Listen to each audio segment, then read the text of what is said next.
দেখে গেছে।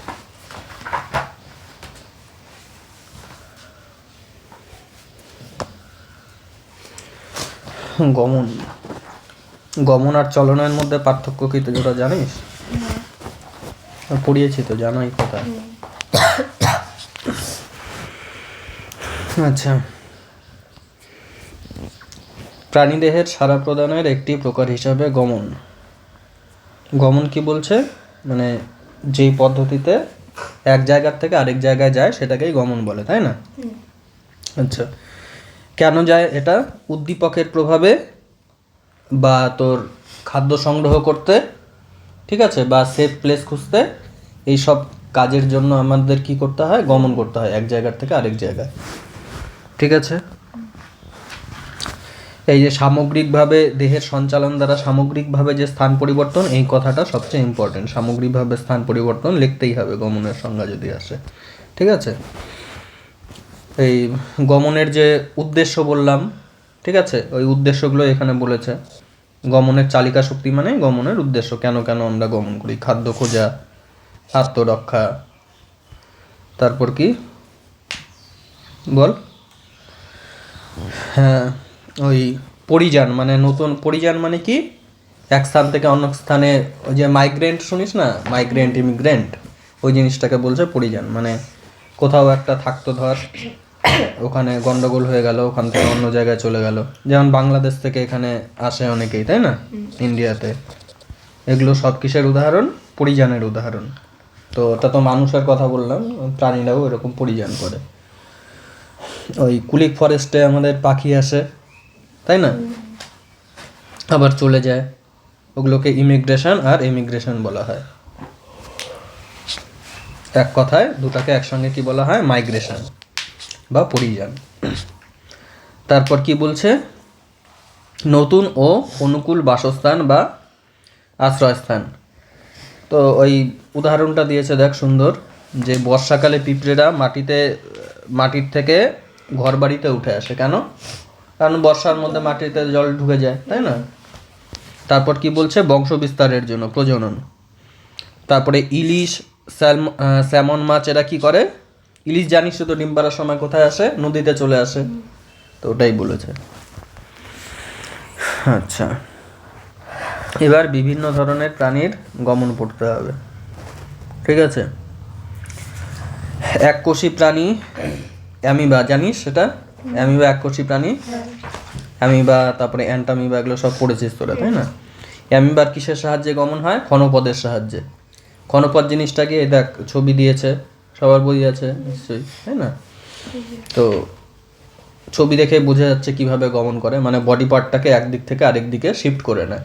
এই জিনিসটাকেই বলা হয় কি? ক্ষণপদ। মানে যেহেতু এটা ফিক্সড নয়, পাগলো, ঠিক আছে, বডিটাকে শিফট করে নেয়, পাগলো সরে যায়, যখন তখন সৃষ্টি হচ্ছে, যখন তখন ধ্বংস হচ্ছে, ওই জন্য এগুলোকে কি বলা হচ্ছে? ক্ষণপদ। আর তোর এদিকে, হ্যাঁ চলে, প্যারামেশিয়ামের গমন, ঠিক আছে। প্যারামেশিয়ামের দেখ, প্যারামেশিয়ামের গায়ে কি দেখা যাচ্ছে? ছোট ছোট ছোট ছোট সিলিয়া দেখা যাচ্ছে, তাই না। এগুলোকে কি বলা হয়? ছোট ছোট যে ইয়েগুলো থাকে, ওই দাগগুলো, সিলিয়া বলা হয়। আর এরকম লম্বা টাইপের যদি থাকতো, ওটাকে কি বলা হয়? ফ্ল্যাজেলা বলা হয়। তো যাই হোক, প্যারামেশিয়ামের ক্ষেত্রে কি দিয়ে হচ্ছে? দেখ, সিলিয়ার সাহায্যে গমন হচ্ছে, তাই না। আর ফ্ল্যাজেলার সাহায্যে কার হচ্ছে? এগুলো জাস্ট নামগুলো মুখস্থ রাখতে হবে, ঠিক আছে, ভেতরে কিছুই নেই। চাবুকের মতো কে আছে? এটা ইউগ্লিনার। ইউগ্লিনার ফ্ল্যাজেলা, ইউগ্লিনা, এই যে গয়লয় আছে, ফয়লয় আছে, এভাবে মনে রাখতে পারিস। ইউগ্লিনার সাথে ফ্ল্যাজেলা, আর সিলিয়া হচ্ছে কি? প্যারামেশিয়ামের। মাছের সন্তরণ মানে মাছের সাঁতার কাটা, ওটা একটু ডিটেইলে আমাদেরকে পড়তে হবে, ঠিক আছে। মাছের সাঁতার কাটাটা আমাদের একটু ডিটেইলে পড়তে হবে। অস্টিকথিস শ্রেণীর হাড়যুক্ত মাছের 7টি রশ্মিযুক্ত পাখনা গমনাঙ্গ হিসাবে কাজ করে। কয়টা থাকে তাহলে মাছের পাখনা? 7টা। একটা লেজে থাকে, একটা পিঠে থাকে, তাই না।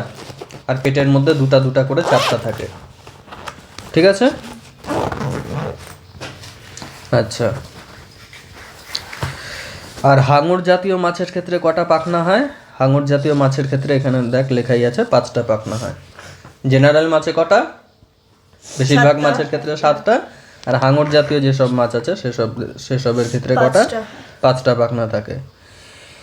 এছাড়াও মায়োটম পেশি মাছের গমনে সাহায্য করে। ঠিক আছে, শুধু পাখনা তো হলে হবে না, পাখনাটাকে নাড়ানোর জন্য কিছু পেশিও লাগবে। সেই পেশিটার নাম কি? মায়োটম পেশি। আমি যেই ওয়ার্ডগুলো বলছি সেই ওয়ার্ডগুলো মার্ক করবি, সেগুলোই কি পয়েন্ট আর কি বলে না, যে কি ওয়ার্ড, সেগুলো লিখতেই হবে। আচ্ছা দেখ, মাছের গমনে পাখনার ভূমিকা কি বলেছে। মাছের 7টি পাখনা গমনে ভূমিকা নিচে আলোচনা করা হয়েছে। মাছের দেহের উভয় পাশে বক্ষদেশে অবস্থিত 2টি বক্ষ পাখনা থাকে, যেটি জলের গভীরে যাওয়া আর ভেসে ওঠা ও ভারসাম্য রক্ষায় সাহায্য করে। মানে কোন পাখনাটা কিসে সাহায্য করছে এটা একটু দেখে রাখবি, ইম্পর্টেন্ট নয় যদিও, তবু দেখতে চাইলে দেখে রাখতে পারিস। তাহলে বক্ষ পাখনাটা কি করছে? জলের গভীরে যাওয়া মানে ওপর নিচে ওঠায় সাহায্য করছে। আর কি করছে? ভেসে ওঠায়, মানে ভেসে, ওই তো ওপরে নিচে যাওয়া মানেই তো ভেসে ওঠা বা ডুবে যাওয়া, তাই না? আর কি বলছে? ভারসাম্য রক্ষায় সাহায্য করছে। তারপর কি বলেছে পরেরটা দেখ, নেক্সট পেজে আছে।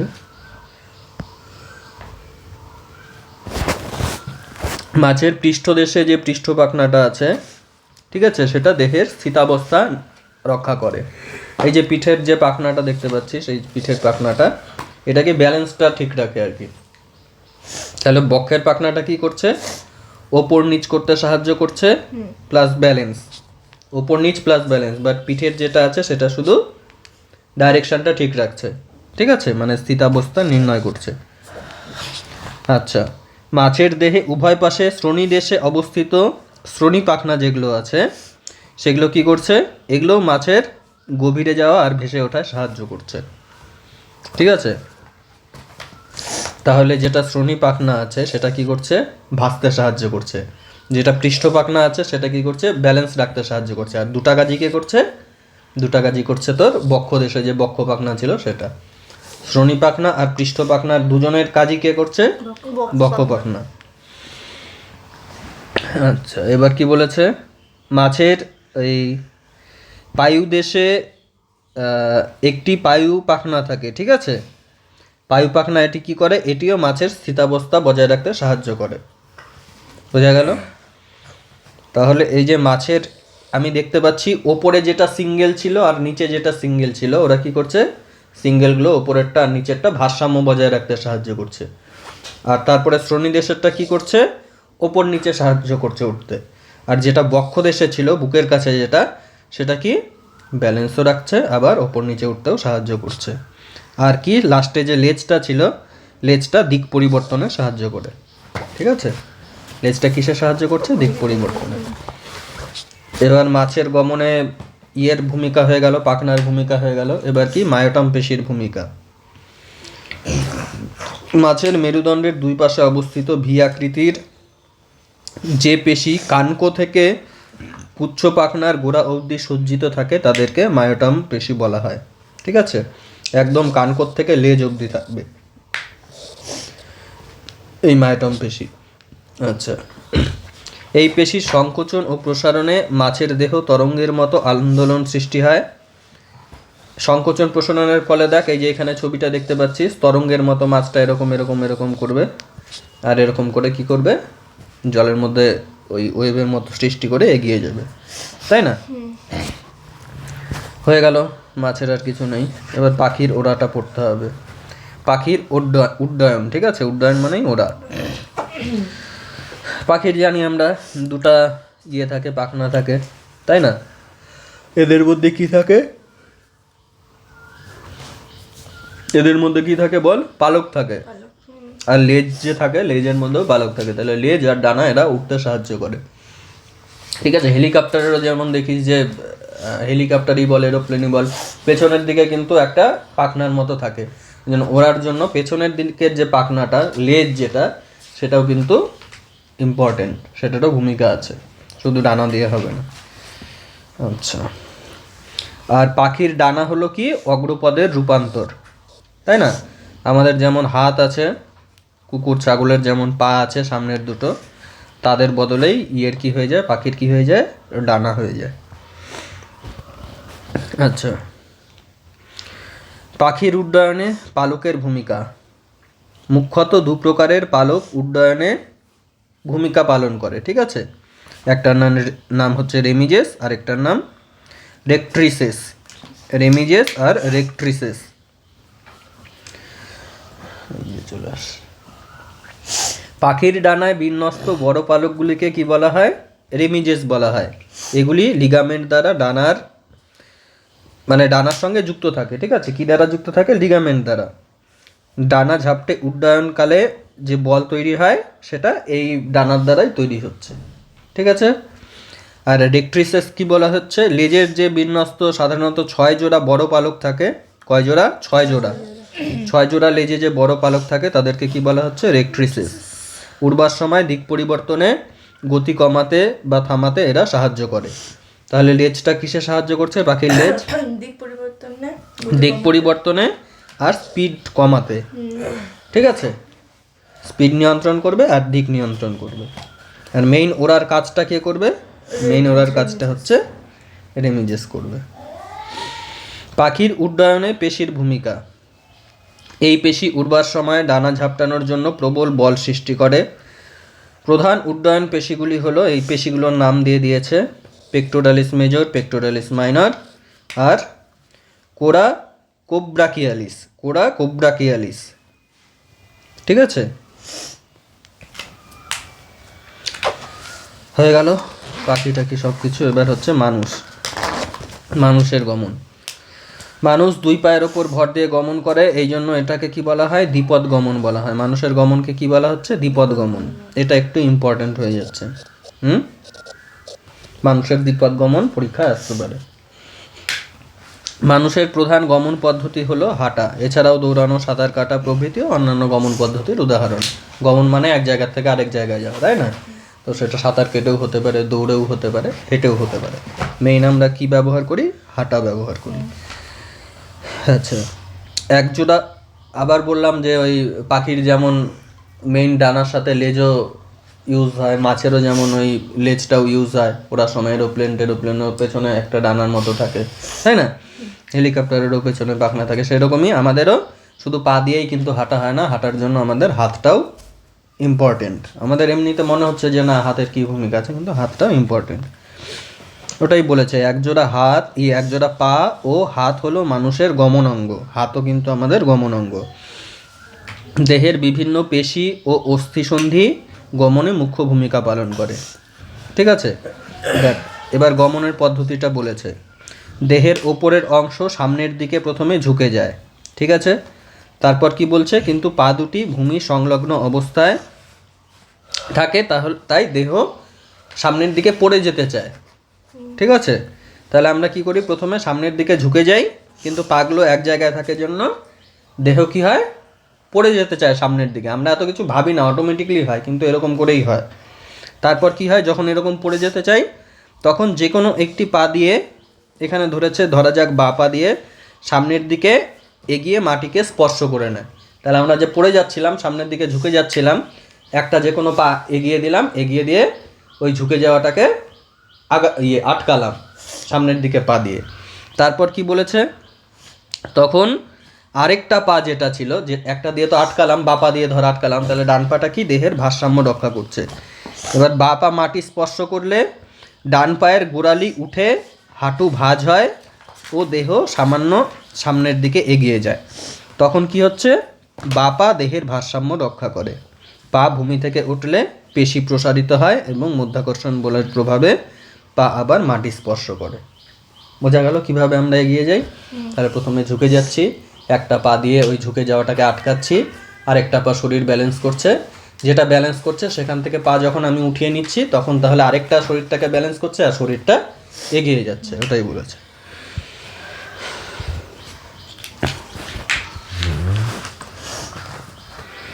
আচ্ছা, গমনে দেহের ভারসাম্য রক্ষাকারী অঙ্গকে হচ্ছে হাত, তাই না। পাটা মেইন কাজ করবে এগিয়ে যেতে, আর ভারসাম্য রক্ষা করাকে সাহায্য করবে হাত। হাত কি বলেছে? হাঁটা বা দৌড়ানোর সময় হাত দুটি সামনে পেছনে আন্দোলনের মাধ্যমে কি করে? দেহের ভারসাম্য বজায় রাখে। তারপরে লঘু মস্তিষ্ক যে আছে, আমরা পড়েছিলাম লঘু মস্তিষ্ক, তাই না? লঘু মস্তিষ্ক কি করে? তখনও পড়েছিলাম দেহের ভারসাম্য বজায় রাখতে সাহায্য করে, এখানেও তাই আছে। লঘু মস্তিষ্ক নানা গ্রাহক দ্বারা আগত উদ্দীপনা বিশ্লেষণ করে এবং গমনের সঙ্গে সঙ্গে দেহভঙ্গি পরিবর্তনের সমন্বয় সাধন করে, ফলে দেহের ভারসাম্য বজায় থাকে। গমনের সময় ভারসাম্য রক্ষার জন্য একটি ঐচ্ছিক পেশির চলনও নিয়ন্ত্রণ করে। এটি মানে আমাদের যে ঐচ্ছিক পেশি, আমরা গমনটা যেভাবে চাই সেভাবেই তো এগিয়ে যাই, তাই না?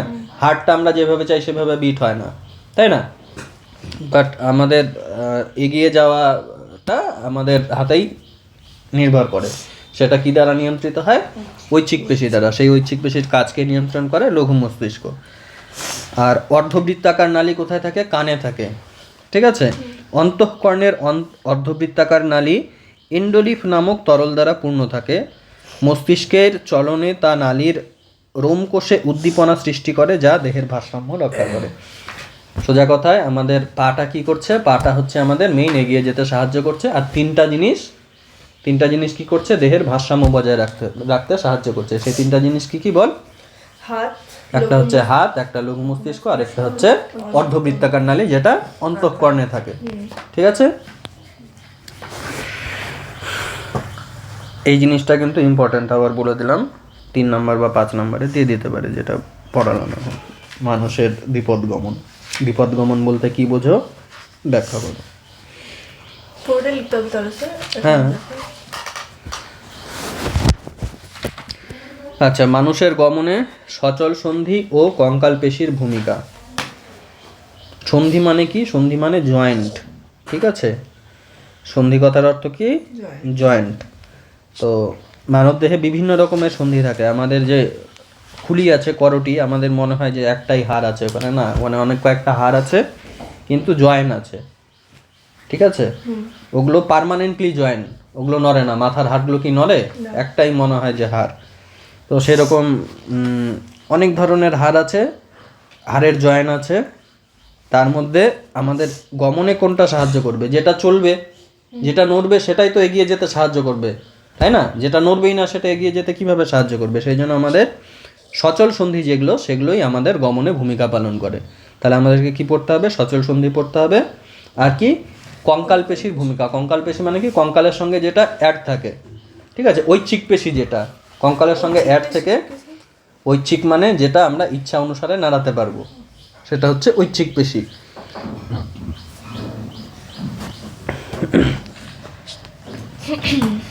মানুষ ও অন্যান্য মেরুদণ্ডী প্রাণীর অন্তঃকঙ্কালে 2 বা ততোধিক অস্থির সংযোগস্থলকেই অস্থিসন্ধি বলা হয়। দেহের বিভিন্ন অস্থিসন্ধিগুলি কঙ্কালতন্ত্রকে স্থিতিস্থাপকতা প্রদান করে এবং গমনে সহায়তা করে। অস্থিসন্ধি বিভিন্ন প্রকারের হয়, একটু আগেই বললাম। সচল সন্ধিও হয়, অচল সন্ধিও হয়। আর ঈষৎ মানে কি? সামান্য সচল সন্ধি বা ঈষৎ সচল সন্ধি, এগুলো আমাদের সন্ধির প্রকার 3 প্রকারের হয়, ঠিক আছে? আচ্ছা, দেখ এবার সচল সন্ধি, যেটাকে ইংলিশে সাইনোভিয়াল সন্ধি বলা হয়, সেটা সম্বন্ধে আমরা একটু পড়ব। যে অস্থিসন্ধিতে সমন্বিত অস্থিগুলি সহজেই বিচলন ঘটে এবং মানুষের গমনে সাহায্য করে, তাকে কি বলা হয়? সচল অস্থিসন্ধি বা সাইনোভিয়াল সন্ধি বলা হয়। এই সন্ধিতে আর্টিকুলার হায়ালিন তরুণাস্থি দ্বারা গঠিত, মানে এই যে যেখানে জয়েন হচ্ছে হাড়গুলো, ঠিক আছে, সেখানে কি হচ্ছে? তরুণাস্থি দ্বারা, হায়ালিন তরুণাস্থি দ্বারা সেই উপরের পার্টগুলো গঠন হচ্ছে। এই যে দেখ, এখানে হালকা কালি দিয়ে দিয়েছে, এগুলো হচ্ছে কি? হায়ালিন তরুণাস্থি, ঠিক আছে? এটা হচ্ছে নাম, হায়ালিন হচ্ছে নাম। আর তরুণাস্থি মানে কি? নরম টাইপের যে হাড়গুলো হয়, ঠিক আছে, মাংস খাওয়ার সময় যেগুলো আর কি একটু শক্ত টাক্ত, মানে কচকচ করে আর কি, মানে কি বলবো, না কচকচি না, সাদা রঙের হয় না, একটু হাড় টাইপের দেখতে, কিন্তু ওগুলো ভেঙে যায়, খাওয়া যায়, সেই জিনিসটাই হচ্ছে কি? তরুণাস্থি। দেখতে পাচ্ছি না কোথায় আছে। এই তো এটা। ওটাই তো। ঠিক আছে, তাহলে হাড়গুলোর জয়েনের ওখানে কি থাকে? তরুণাস্থি থাকে। কোন তরুণাস্থি থাকে? আর্টিকুলার হায়ালিন তরুণাস্থি। আচ্ছা, এর ফলে কি হয়? ঘর্ষণটা কমে। ঠিক আছে, ঘর্ষণ যতটা হওয়ার কথা ছিল, ঘর্ষণ হয়ে তো হাড় ক্ষয় হয়ে যাবে, তাই না? তো তরুণাস্থি থাকা এই ঘর্ষণটা কমে। এছাড়া ক্যাপসুলার লিগামেন্ট সন্ধিগুলির হাড়কে ধরে রাখে। হাড়দের মাঝখানে কি থাকে সবসময় মনে রাখবি? হাড়ের মাঝখানে সবসময় লিগামেন্ট থাকে। আর তোর পেশি আর হাড়ের মাঝখানে সবসময় কি থাকে? টেন্ডন থাকে। টেন্ডন আর লিগামেন্ট। ঠিক আছে, হাড়ের মাঝখানে কি থাকে বললাম আমি? লিগামেন্ট। হাড়ের মাঝখানে লিগামেন্ট থাকে। আচ্ছা, আর কি বলছে? এই যে যেখানে জয়েন হচ্ছে সেখানে আমরা দেখলাম তরুণাস্থি থাকে, লিগামেন্ট থাকে, আর এই জিনিসটা কভার হয়ে একটা ফ্লুইড থাকে, তাই না? আমরা যেমন দেখি ওই দরজায় আমরা তেল দিয়ে রাখি যেখানে জয়েন হয়, সেরকমই একই কাজ করে। এখানে এই জায়গাটায় কভার করে একটা তেলের মতো করে ফ্লুইড দিয়ে রাখে। ফ্লুইডটার নাম কি? Synovial fluid. ঠিক আছে, বা সাইনোভিয়াল তরল বলেছে ইংলিশে, বাংলায়। এটি কি করে? সবার একই কাজ, যে ঘর্ষণটাকে কমাতে সাহায্য করে। যদি শক্ত তোর হাত দিয়েই তৈরি হতো সব কিছু, তো ঘষা লেগে লেগে তো ক্ষয় হয়ে যেত সব, তাই না? এই জন্য সাইনোভিয়াল সন্ধিতে কি থাকে? সাইনোভিয়াল ফ্লুইড থাকে। আচ্ছা, এবার দেখ আমাদের যে জয়েন্টগুলো থাকে, জয়েন্টের আবার প্রকারভেদ আছে কিছু কিছু। ঠিক আছে, সেই প্রকারভেদগুলো আমরা দুটা প্রকারভেদের কথা বলেছে, অনেক ধরনের প্রকার হয়, এখানে জাস্ট দুটার কথা বলেছে। কবজা বা কপাট অস্থিসন্ধি, আর একটা কি বলেছে? বল ও সকেট। কবজা বা কপাট অস্থিসন্ধি কোনটা? যেটা আমাদের ওই 180 ডিগ্রি হয়, মানে 180 ডিগ্রি মুভ করতে পারে। যেমন আমাদের হাতের যে জয়েন্টটা আছে, হাতের জয়েন্টটা কত? 180 ডিগ্রি পুরো যাওয়া আসা করতে পারে, তার বেশিও পারে না, কমও পারে না, তাই না? 180 ডিগ্রি, এটা 180 ডিগ্রি, তাই না? আচ্ছা, কিন্তু আমাদের যে হাতের যেটা বডির সঙ্গে হাত যে জায়গাটায় কানেক্টেড, সেই জায়গাটা কি পুরোটাই 360 ডিগ্রি ঘুরতে পারছে, তাই না? বল করে যে দেখবি পুরো হাতটাই ঘোরে, তাই না, ক্রিকেট খেলায়। তো ওটা হয়ে যাচ্ছে বল ও সকেট সন্ধি। আর যেটা আমাদের ওই হাঁটুর মধ্যে থাকে বা কনুইয়ের মধ্যে থাকে, সেগুলো হয়ে যাচ্ছে কি? কবজা বা কপাট সন্ধি। বল সকেট কোনটা হয়ে গেল? কাঁধেরটা আর কোমরের যেটা থাকে। পাটাও আমরা এই 360 ডিগ্রি প্রায় ঘোরাতে পারি, তাই না? পাটা যেখানে বডির সঙ্গে জয়েন হচ্ছে, হাতও যেরকম হয় মনে রাখবি, পাও সেরকম হয়। হাতের কনুইটাও 180 ডিগ্রি, আর পায়ের হাঁটুটাও কত? 180 ডিগ্রি। আর যেটা বডির সঙ্গে যেখানে জয়েন, সেগুলো কি 180 ডিগ্রি করে 360 ডিগ্রি করে ঘুরবে। আচ্ছা, এখানে এগুলোর নাম দিয়ে দিয়েছে, দেখ নামগুলোও মনে রাখবি। হাঁটুর যে সন্ধিগুলো আছে, হাঁটুরটা কিসের মধ্যে? বড় থাইয়ের যে হাড়টা, তার নাম কি? ফিমার। থাইয়ের হাড়টার নাম কি? ফিমার। এটা সবচেয়ে বড় হাড় মানব দেহের। ঠিক আছে, আর কি আছে এর সঙ্গে? ওই পায়ের নিচের পার্টটা যেটা, সেখানে টিবিয়া আর প্যাটেলার অস্থি সমন্বিত, মানে টিবিয়া আর প্যাবেলার, এই পায়ের অস্থিগুলোর নাম। ঠিক আছে, প্যাবেলার না, প্যাটেলার। আর এখানে কি বলেছে? কনুইয়ের যে অস্থিগুলো আছে, ওখানে যেরকম তোর ছিল, ওই কি জানো, ফিমার ছিল সবচেয়ে বড়। হাতের মধ্যেও যেটা একটা হাড় আছে যেখানে এই জায়গাটায়, সেটাকে কি বলা হয়? এই জায়গাটার হাড়টাকে হিউমেরাস বলা হয়, যেখানে একটা। আর এই জায়গাটায় যেখানে দুটা হাড় আছে, ওদের একটাকে বলা হয় রেডিয়াস আর একটাকে বলা হয় আলনা। ঠিক আছে, আচ্ছা। আর এখানে তোর কোমরের অস্থিসন্ধি যেখানে, সেখানে কি ফিমারের যে মাথাটা, সেখানে গোল থাকে, বলের টাইপের থাকে। এই যে দেখ, গোল বল টাইপের থাকে। এদিকে হাতের মধ্যেও যে ইয়েগুলো আছে বডির সঙ্গে যেখানে যুক্ত, হিউমেরাসের ওপরটা, সেগুলোও কি এরকম গোল বলের মধ্যে থাকে। এগুলো যথাক্রমে এই বডির মধ্যে যে অন্যান্য হাড় আছে, তার ওই সকেট, যেটা সকেট বলছে, মানে যেখানে বলটা গেঁথে থাকছে, সেটার মধ্যে থাকছে। এই সকেটটার নাম কি? অ্যাসিটাবুলাম। কোমরের যেটা থাকে সেটার নাম হচ্ছে অ্যাসিটাবুলাম। আর গ্লিনয়েড যেটা কাঁধের মধ্যে থাকে সেই জায়গাটার গর্তটার নাম কি? গ্লিনয়েড। কাঁধেরটার নাম গ্লিনয়েড। গ্লিনয়েডে থাকছে হিউমারাসের মাথাটা। আর তোর হচ্ছে অ্যাসিটাবুলামে কে থাকছে? অ্যাসিটাবুলামে থাকছে ফিমারের মাথাটা। বোঝা গেল? হ্যাঁ, এবার কি আর একটুখানি আছে।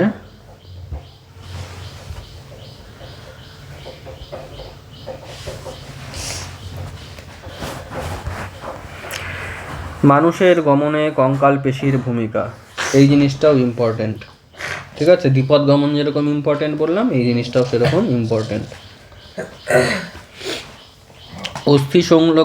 অস্থি সংলগ্ন কি বলেছে রে? সংকোচনশীল সব পেশি। হ্যাঁ, আচ্ছা, তাহলে কঙ্কাল পেশি কাকে বলে বা অস্থি পেশি কাকে বলে? কঙ্কাল সংলগ্ন যেটা, সেটাই কঙ্কাল পেশি, একটু আগেই বললাম, তাই না? যেগুলো কি করে আমাদের পেশি সঞ্চালন, যেই সব পেশি সঞ্চালনের দ্বারা গমনে সাহায্য করে। সংকোচন প্রসারণ হবে, হাতটাকে, কঙ্কালটাকে কি করবে? সঞ্চালিত করবে, সেই জন্য মানুষ গমন করবে। এদেরকে কি বলছে? কঙ্কাল পেশি বা অস্থি পেশি বলছে। আচ্ছা,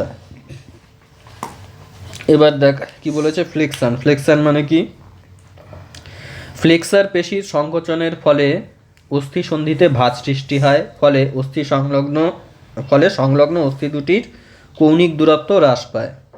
ঠিক আছে, যেমন কনুইয়ে হাত ভাঁজ করায় বাইসেপস সংকুচিত হয়। বোঝা গেল? তাহলে ফ্লেক্সার পেশির কি হয়? সংকোচনের ফলে অস্থি সন্ধিতে ভাঁজ সৃষ্টি হয় এবং সংলগ্ন অস্থি সন্ধি দুটির কৌণিক দূরত্ব হ্রাস পায়। মানে এই যে এটা ধর, এদের মধ্যে কোণ কত এখন? 180 ডিগ্রি আছে। তারপরে এটা এরকম করলাম, এখানে এই পেশিটা গুটিয়ে যাচ্ছে, মানে সংকুচিত হচ্ছে, আর এদের মধ্যে কোণটা কি হচ্ছে? কমে যাচ্ছে, ওটাই বলছে। তারপর কি বলছে? এক্সটেনশন। এক্সটেনশন মানে কি? এক্সটেনশন পেশির সংকোচনের ফলে অস্থিসন্ধির ভাঁজ অবস্থা খুলে সন্ধির মানে কোণগুলো বেড়ে যায়। এবার আগেরটা যেরকম এরকম কোণ কমে যাচ্ছিল, এটা সংকুচিত হয়ে যাচ্ছিল, এবার কি হচ্ছে? এটা ধর এরকম আছে, এবার কোণটা বেড়ে যাচ্ছে, কোণটা বেড়ে যাচ্ছে। তাহলে এই যে পেছনে ট্রাইসেপস বলে একটা পেশি আছে, সেই পেশিটা এখন সংকোচন হয়ে যাচ্ছে। এই পেশিটা সংকোচন হয়ে কি হয়ে যাচ্ছে? এক্সটেনশন হয়ে যাচ্ছে। ঠিক আছে, এই যে দেখ লিখে দিয়েছে, ট্রাইসেপস পেশির সংকোচনে ভাঁজ করা হাত সোজা হয়। তারপর কি বলেছে? অ্যাবডাকশন। তাহলে ফ্লেক্সান হয়ে গেল, ফ্লেক্সান মানে এটা, এক্সটেনশন হয়ে গেল এটা। এবার কি? অ্যাবডাকশন। দেহের মধ্যরেখা থেকে কোনো অংশ দূরে যাওয়াকে অ্যাবডাকশন বলে। উদাহরণ, হাতের অ্যাবডাকশন বিচলন ডেল্টয়েড পেশির দ্বারা নিয়ন্ত্রিত হয়। ঠিক আছে, মানে এই মেইন যে শরীরটা আছে, শরীর থেকে তোর এই হাত বা পা যখন দূরে সরে যাবে, এই যে হাত দূরে সরে গেল, হাত কাছে চলে আসলো, ঠিক আছে, মানে এই দূরে সরে যাওয়াটাকে কি বলছে? অ্যাবডাকশন। এটা কি এটা ডেল্টয়েড বলে পেশির সংকোচনের ফলে সৃষ্টি হয়। আর কি? অ্যাডাকশন। অ্যাবডাকশন মানে, অ্যাবডাকশন কথাটা নেগেটিভ ওয়ার্ড, সবসময় মনে রাখবি। এটা কি? দূরে যাচ্ছে। আর অ্যাডাকশন তাহলে কি হয়ে যাচ্ছে? কাছে আসছে। এখান থেকে দেখ এই কাছে চলে আসলো। ঠিক আছে, আচ্ছা, এটা কোন পেশির দ্বারা হয়? ল্যাটিসিমাস ডরসি এবং কি পেক্টোরালিস মেজর, এই দুটি পেশির সংকোচন দ্বারা নিয়ন্ত্রিত হয়। কি? ল্যাটিসিমাস ডরসি যেটা পিঠের মধ্যে থাকে, ঠিক আছে, আর পেক্টোরালিস মেজর এটাও পিঠের মধ্যেই থাকে। এদের দ্বারা কি হয়? সংকুচিত হয়ে মানে কাছে আসে। এরা সংকুচিত হলে কাছে আসে, এই দূরে গেল, এই কাছে আসলো। এবার কি? রোটেশন। যখন একটি অস্থি একটি অক্ষকে কেন্দ্র করে ঘুরতে থাকে, এই যে যেমন হাতটা ঘোরাচ্ছিলাম, তখন সেটাকে কি বলা হয়? বল। রোটেশন বলা হয়। ঘাড়ের চারদিকে মাথা যে ঘুরছে, ঠিক আছে, স্টার্নোক্লিডোম্যাস্টেরয়েড। বাপরে, এটার নাম তো আমিও ভুলে গেছি। ম্যাস্টয়েড মাস্টারয়েড না, ম্যাস্টয়েড। স্টার্নোক্লিডোম্যাস্টয়েড এবং স্প্লেনিয়াস ক্যাপিটিস। আচ্ছা, এগুলোর নাম আমারও মনে নেই, ভুলে গেছি বা পড়িনি হয়তো। আচ্ছা, এই পেশিগুলোর দ্বারা কি হয়? ওই ঘুরতে সাহায্য করে।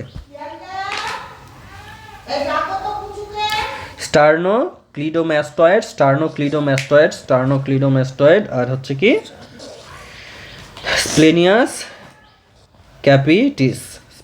ক্যাপিটিস, এদের মাধ্যমে মাথাটা ঘোরে ঘাড়ের মাধ্যমে। ঠিক আছে, তাহলে এই চ্যাপ্টারটা আমাদের শেষ হলো।